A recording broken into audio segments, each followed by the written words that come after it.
हे ऐक ना, मला तर खूप आवडते. मला लग्न करायचंय तुझ्यासोबत. माझे स्वप्न खूप मोठे आहेत. मला लय मोठं बनायचे आयुष्यात. अगं तुला मोठं मी बनवतो, तू फक्त पळून चल. 3 वर्षात महाराणी बनवून ठेवतो तुला. पण नको वाटतंय मला. अगं चल, ही चान्स परत नाही. चल.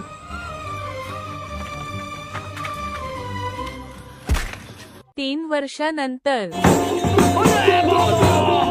लेकराला भूक लागली दे ग माय. अरे ग बाय. वाढ ग माय. दोन छोट्या वाढ. काय बाकरी असताना दे ग बाय. दे ग